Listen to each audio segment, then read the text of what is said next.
Okay, well, let's jump in. So the power moment for today, what we're jumping into is a very good topic, right? It's fiduciary versus functionary. And I wanted the whole time kind of go into also how can you enhance your experience with using AI, right? So we have a whole bunch of things going on with this. So I'm excited. Let's dive in. But first of all, I kind of want to talk about the difference between functionary or fiduciary and functionary, right? So functionary, right, is doing a specific task, right? It says up there, performs task in a mechanical, routine way without strategy or ownership, right? Where a fiduciary brings expertise, it's the care, it's the advocacy to the table, right? Making it where you are invested and have that aspect to it is where a fiduciary comes in. So the question is, as agents, are you guys functionary or fiduciaries? Fiduciary, should be, right? Yeah, so fiduciary is the contract that you're having people sign. So we're going to go into in a second what it says your responsibilities are. But this is a little bit more, right? Functionary follows instructions, just completes tasks, avoids responsibility, and checks boxes. A fiduciary leads with expertise, gives strategic advice, advocates with courage, and protects the client's interest. Right? So what does it say and who? I mean, some of you are just actually in schooling or just about to take the test, so this is always fun. What are the bundle of fiduciary that you're supposed to be doing? Like, what are they? I know it's like old car or something, right? So people. Like loyalty, yeah, loyalty, obedience. What else? What else is up there? Disclosure. Yeah. Just yeah. Glad you're figuring that out. Good. Here they are, right? Loyalty, obedience, full disclosure, confidentiality, reasonable care, and it says any other duties required by law, right? That is in every single buyer, broker, and ERS that you are signing. This is what you are agreeing to do as their fiduciary. So I wanted to talk about what this is because this is different than the functionary side of what you do. So here's kind of some of the aspects. And this is a prompt. I thought it was funny that ChatGPT, when I was working on things, named it as the prompt, which is a question to think about, right? And the world that we live in now, it's all a prompt, right? It's like, oh, what's the prompt? Now this is the prompt for us. Kind of funny. ChatGPT is giving us prompts to think about. So what's our output? But the prompt, the question is, where in your business do you slip into functionary mode where you're meant to lead? We don't have to say it out loud. I wanted to think about this though. Like, where are those points that we slip, right? We go from where we're supposed to be a fiduciary that we're now acting like a functionary, right? So here's kind of the things, for us to be better functionary and fiduciary, because there are tasks that, tell me if I'm wrong, but there are tasks as what you do that are very functionary, right? You can't get around it. Like there's things that you need to do, right? So here's the question that I'm going through, and what I was thinking is saying, hey, as an agent, how are you using AI to help more even in with your functionary, but also in your fiduciary aspects? So AI can speed up the functionary so you can show up as a fiduciary. So what different things are you doing, and what things could be that you could plug into with ChatGPT, Claude, all these different things. And I'm going to show you a couple. I know I've showed you a few in the past, but we're going to play with that a little bit and say, hey, great, what are the ones that we could be doing right now to increase that? So to make it so that we can get better, faster with our functionary, to make it so that we can focus on the fiduciary, the relationship, the being there for the client in that way. Here's some that are functionary tasks that you can offload or improve or speed up, right? One, you've seen me do this, writing up follow-up emails, right? We went through the process. You have it if you have the transcript, you have the information.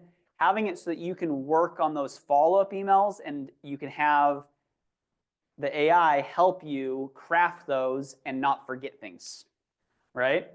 A lot of you have sat down with me and we've had it where we go through and I have my transcription of Otter going, right? Having it where I have all my notes. Or even a couple of days ago, that's one of the ones I'll show you at the very end. I was on a phone call and we started talking about the needs and wants and diving into that. And I said, hey, wait a second, let me record this for, I'm driving, I was. And I was like, let me record this so that I can make sure not to forget or miss anything throughout this. He's like, oh, perfect. So I hit record, right? On the top left of your iPhone, you can record the phone call. It says, hey, we are recording this call, right? I then used that later when I got back to my house, and I was able to take the whole transcript and ask ChatGPT what my needs and wants are, and then create a follow-up email for him, right? So again, how are you using to increase your fiduciary duties or your fiduciary duties by being better also at the functionary side using these tools, right? Who in here has by chance started to play with Gamma? Some of you? Okay, sweet. Gamma is really cool and it helps you make visuals really easily. If you're wanting to do a presentation or you want to send over something different, it has a lot that you can do, kind of, right? The next one is sorting and having it where you have different things. Notion can help you organize and get even better with that way. So, and I know I've shown you a few times different ones here. I'm not diving in deep on these ones. I have one at the end that I'm going to show you. But I wanted to make sure you're thinking about it and saying, hey, great. You know, we know the 80-20 principle. We know that 20% of what you do gets you the 80%, and that's where you need to focus on, right? So what are the things in the 80% that you can use AI to help you become that much more efficient, effective, and a better fiduciary because you can show up the way you need, right? Okay, so here's some ways that AI can support you with your fiduciary work. That was your functionary, right? So there's a whole bunch of things out there. Who so far up to this point has grabbed your inspection report and thrown it into AI to have it pull out the key points, right? To help you make sure you didn't miss anything. CC&Rs. It's so great with CC&Rs. Yeah, I love that, Rebecca. Yeah, so using it for your CC&Rs, right? I had a client a while ago who was wondering what the rules were with everything about pets. And I was able to, the same thing, right? You throw it in and you say, hey, from the CC&Rs, what are all the rules that affect animals and pets? What are you using for ChatGPT, and do you ever have trouble with it, with legibility? Like, can I read it pretty well? I had one page that was really hard to see myself, but ChatGPT was able to sort through all of the scans and Yep. Cool. Do you just ask for a summary, or do you ask specific questions you're looking for when you look over them? It depends on the case, but there's some times where I'm like, what are the fencing rules? Sometimes pets, and I'm like, just give me an overall summary of this, you know, I in 4 bullet points. Oh my God. Yeah. Yeah. So a way to help you be on top of that, right? You still want to make sure that you're looking at things and doing that. But this is one way to help, especially if you know and you've had a good conversation with your client and you know they're looking at something specific. How can you make sure to point that out? You can also ask where it's at in the page so you can then go read it, right? Like, so how can you use these things to help you with this? I don't use it 100%, like still scan the inspection if there was something that you're wanting to look for. But the nice part is use it as that extra layer to improve what you're doing, right? I know the podcast last week from the MREA, the AI guy was talking about how just by using that as one of your companions in making the process, it increases your IQ by 30 points, right? How can we show up that much better for our clients? So the next one's care, right? So if you're doing, wanting to do reasonable care, I've said it in this room multiple times, right? Your clients don't expect you to remember everything, but they expect you not to forget anything. That's true. Right? So how do we use it where we're using AI to help us in those moments that we need to take care of things, right? For emotional moments, how are we, if we're getting emotionally involved, which we're going to talk a little bit about, how can we use ChatGPT or things to make sure before we send off an email or a message that we are in the right mindset, or that we can have it where it's, hey, this is what I'm wanting to send. Yeah, But I'm the person that gets it. yeah, oh yeah, right? That's a unique one. Yeah, Just Say, this go is through. a snarky response, Yeah. make me sound like Professional. yeah, 100%, right? How are we using it to now show up not only for our clients, but in that way with better care, right? Confidentiality. How do we craft messages or have those conversations to make sure that we're getting better and better with our confidentiality, right? Full disclosure, run a scenario to make sure maybe the pros and cons. Lots of different things that we can do, and that's where I just want you to think through when you're doing different things, not saying, hey, I'm changing everything I do, right? But it's how can I improve it and how can I use AI to help me in that process, right? Either A, by having it where I have now a sounding board, or B, so that I have it where it can help me critique something or look for something faster, or especially if it's a functionary task, do it for me, right? Okay, so here's the question that I want you to think about next, right? What's one part of your job that drains time but can be handled by AI, right? The 80% by AI. So think through that. And I'm going to show you a few things at the end here to help you kind of pique some of that interest. So with this, and that's kind of where we were talking about, when you're a fiduciary, right? You are involved. You are very much wanting to be there and be there for the client, to show up in the right way, to make sure that you're thinking about them, predicting what's going to happen, right? Not just waiting for things to happen and react. You're there and you're invested and you're being that fiduciary, right? Like we talked about. So here's kind of what I wanted to talk about is a little bit of emotional involvement versus emotional intelligence. So when we're acting as a functionary or fiduciary, there's so much involvement of where we need to be at. And I wanted to kind of explain what this is so that you can internally look and say, hey, when am I crossing maybe that line that maybe I shouldn't? Or, hey, when am I needing to, be in this way? So fiduciary agents lead clients through emotion without taking it on, right? We're supposed to be there. We're supposed to be, in some ways, the less emotional, the more the person that's there for them. So you're not taking it on emotionally. And this is hard, right? I know as agents, sometimes it's like, no, this just happened, and you get right on the same wavelength that your client's on, right? So how do we make sure to kind of be in that right spot? And it's a process. It's not a one-time thing. This is not, hey, great, I now know this, I'm done. So emotional involvement is where you react to, absorbing, or projecting emotion, right? Emotional intelligence is recognizing and guiding emotions calmly and clearly. So being that calming force in the room, knowing where things are at, and knowing how to react.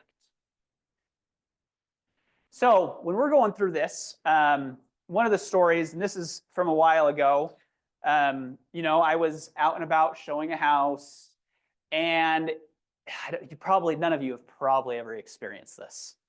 But going through a home, and the whole time you're like, man, this house is gross. Why would anybody ever want this home?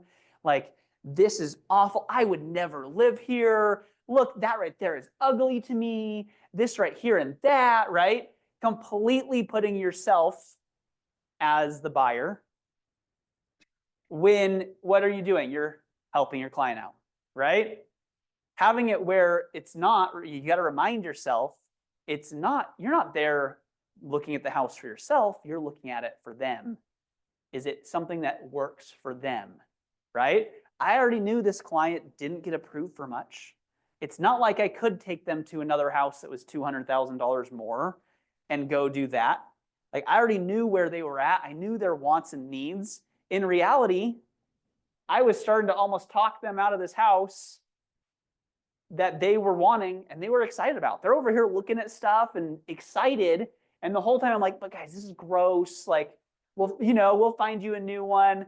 Luckily, I noticed and bit my tongue after a while.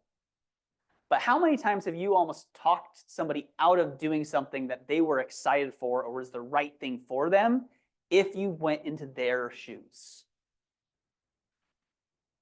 So that was something that I had to remind myself about because I had to go, no, like it's not my perspective. It's not where I'm at. This is what they were wanting, and I already now know that, and I'm guiding them through that process.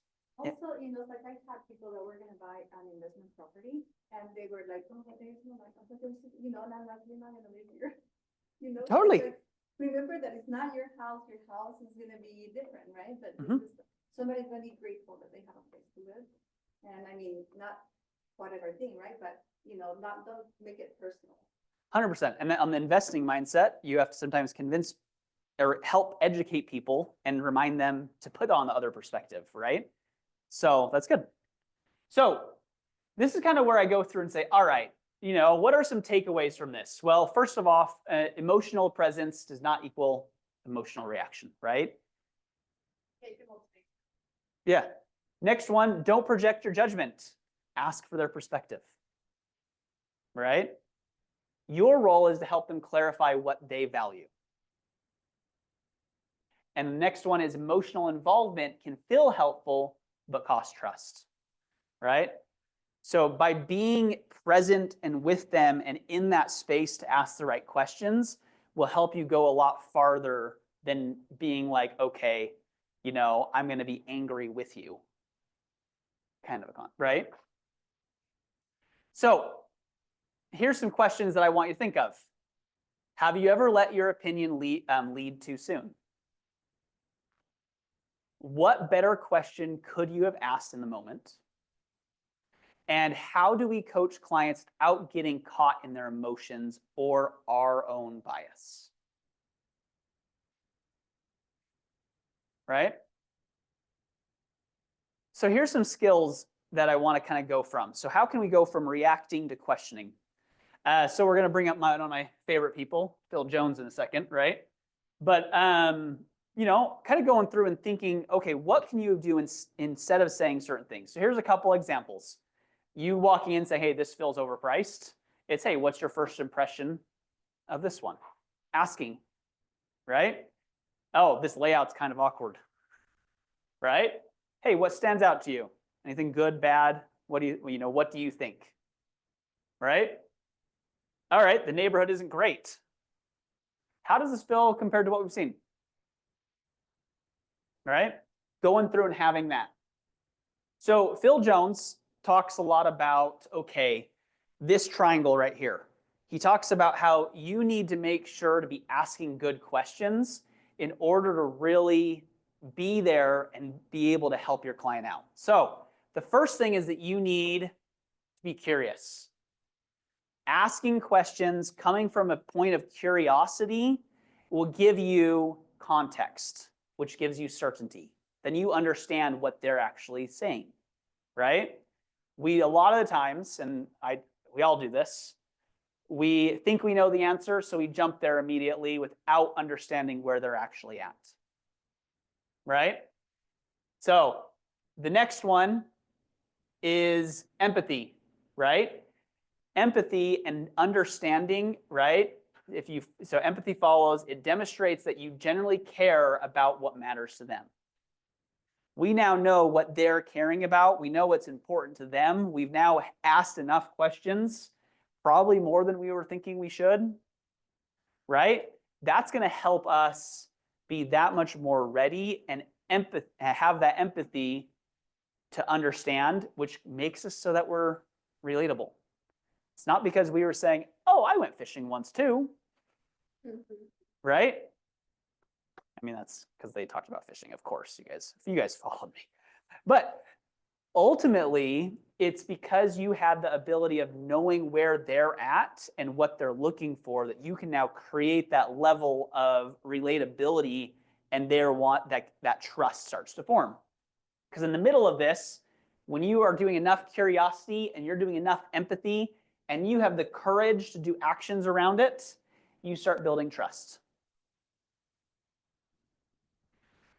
So courage allows you to ask powerful questions, to make direct requests with confidence, right? And going from that point of helping them out, being their fiduciary, and being where they need you to be at. So let's going back to this part of enhancing moments with AI. We kind of talked about a few of these, right? We've talked about Otter. If you have an iPhone, you can record it when you're calling just by one button. I think you probably can. I know, or Roland, you've done it with your Android as well.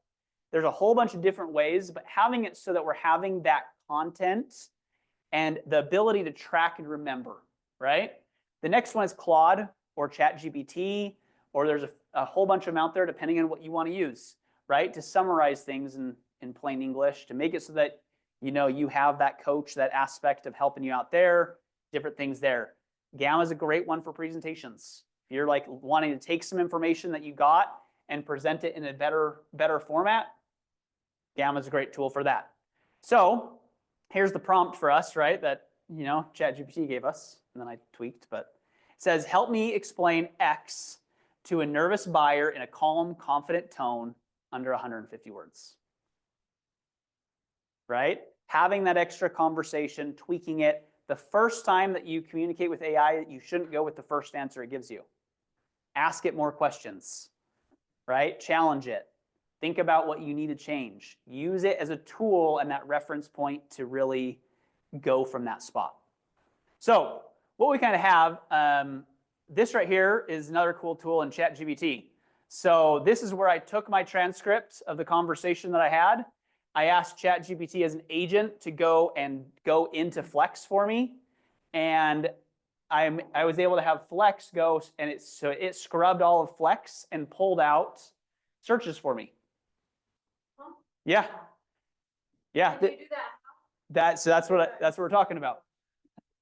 So you can see this is on ChatGPT, and it is in my Flex communicating, and it is having the hardest time checking those checkboxes. So this is a funny little spot to show you, but it is literally going through the assignment because I said, hey, you did a great job on just St. George. I actually, though, think he wants a broader spot. So I had it go through and expand the areas. It then said, oh, okay, so I should go in and I'm going to add in Hurricane and Ivans in these areas. It started going through, and it's now clicking on the different locations. So this is the only reason I'm showing this. It can log in. Yes, it can replace you. No, I'm kidding. No, but here's the thing. This is why I'm talking about fiduciary versus functionary. What tasks can you improve or enhance, or what tasks are you going to over time have it do for you while you're working on other things? Right. So me and Roland were playing, and Roland had it go through, and in his Flex, it had him go in and pull out the market data for a snapshot for him to make and create a post. Right? What things can we be having it do? And it's funny because you can see it talking to you. I'm trying to select the box next to Hurricane. Again, troubleshooting issue. I'm mistargeting the box. Like it is, right? So do I say this is perfect yet? No. Right? I want us to continue to think about what? I know. I know. The board really doesn't. The board's not gonna love it. Password. Yeah, it totally. This is you. So Take over the browser and you type in your credentials and then give it back to ChatGPT. Yeah. It doesn't get the web log. Yeah, it doesn't receive it. It doesn't go in it. No. so Yeah. 100%. So but the reason why I bring this up is very much like, what are you doing And of course, anything right now, it's not like this is gonna this was not perfect when I did this. When I looked at the list, I left. I was like, oh, I gotta go home. So I let it keep on working and I went home. Right? I came back the next day and I was like, oh, look what else it found. And it populated the whole thing. Right? But it's not going to be perfect. You need to make sure that you're still the expert in double checking things. But I want you to be thinking, what things can you be doing or using this to help you be faster and more efficient, right? Those functionary tasks. How can it help enhance what you're doing as a fiduciary? I So- will say, this doesn't look faster than clicking those boxes in the red. 100% not. No, here's the thing. You going and doing this, and I wish I recorded the one above, because me and Roland were sitting there playing in my office doing this the first time, and the first batch was way faster before it got into what it just did, right? It does learn. That's the thing, is you can set rules when you're doing AI, you set rules. 100%. Yeah, I mean, I've got rules for a ton of the stuff I do. And the first time I did it, I had to say, no, don't do that, do this. Don't add this, do that. 100%. The next time it's, I mean, stupid how much faster it is. And then it gets faster after that. Pretty soon you're just like, do this, and then zips it out. Yep, But also, totally. You know, you don't have to sit and watch it either. You can be working on something else while it's doing things, so you're kind of. Oh, yeah. Yeah, I mean, that's where we were laughing because it was working on my third screen and I'm sitting there typing up emails to other people. I was watching. Mine lies to me when I do this thing. Tells me it can do things that it can't. Yeah. Wait for it. Yeah, and the thing is, the better the steps and prompts that you give it, the better it will be at not doing that, because that's where it's, what's the word I'm blanking? Because it's not technically lying. What it's doing is hallucinating.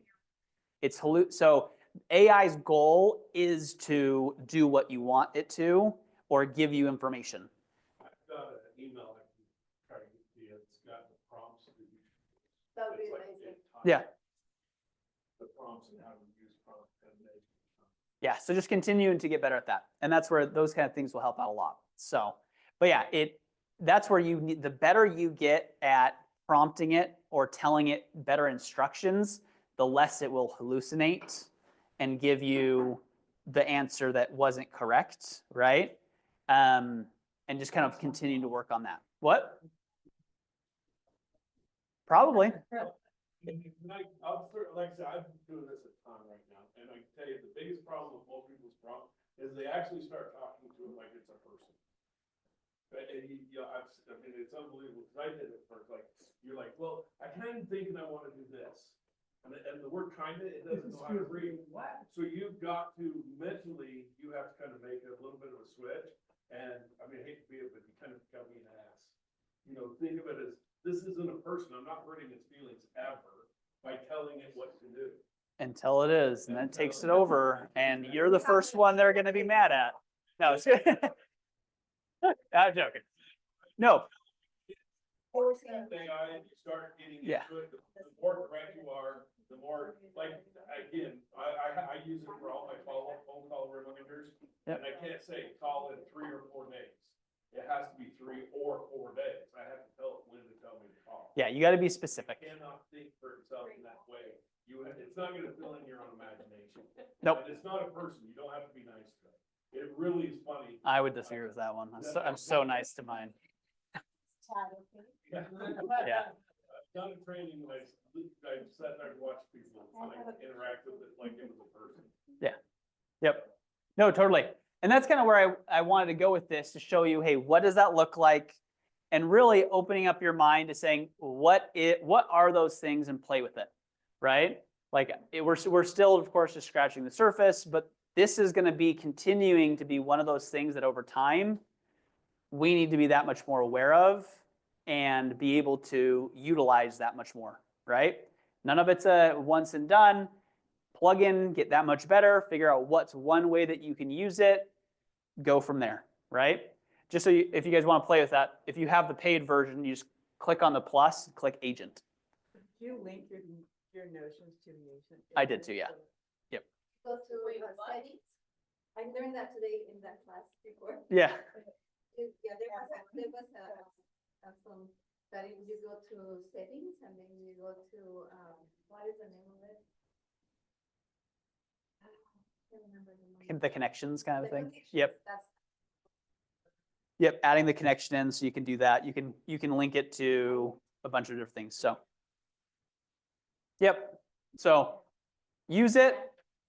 Make sure, the whole purpose of this was you guys are very much, fiduciaries is what you're doing. That's what you signed up for. Be in that spot. How can we use AI to continue to help improve that? And that's it. Any questions? Did I miss the very last one? You did. It was the best one too. Which one was it? It was such a good one. Dang it. We'll have to What watch was the it. very last one? It was the one that you saw. Yeah, you're fine. Oh.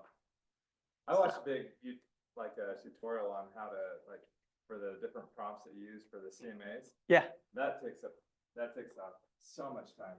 When Yeah. people call and say, hey, thinking about selling my house, but, everyone in college has spent so much time doing that. So. Yeah. And that's where it's just going through, using it, and how do you continue to evolve it, and then still bring in, making sure that you're using it to improve and making yourself more efficient so you can be that much better of a fiduciary. you can ask it, right? Like, can you help me do, Mhm. like, are you capable of doing this for me? And then teach me how. So are you already using ChatGPT for your CMAs, or you want to learn how to? No, I've used it for I've used it more for pro formas for rental properties, investment type stuff.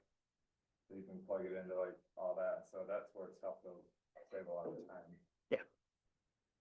Like comparing the different properties, you just plug in what each one's renting for and hurry up and compare them all, and helps you determine quickly what's absolutely not worth looking at versus others.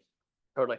And that goes into a little bit with what Shoni taught in the AI one, was how do you have it where then for your own thing, how do you plug in those multiple performas and say, hey, this one fits your goal because of X, Y, and Z, kind of a thing.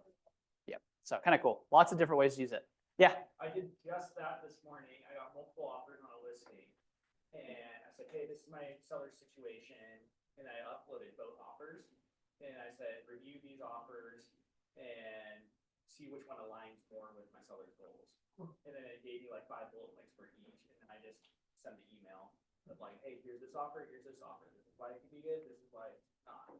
And then it made me look like a good fiduciary and that I'm better than I am. But it took 30 seconds. So. Yeah. Good. No, appreciate it. We have food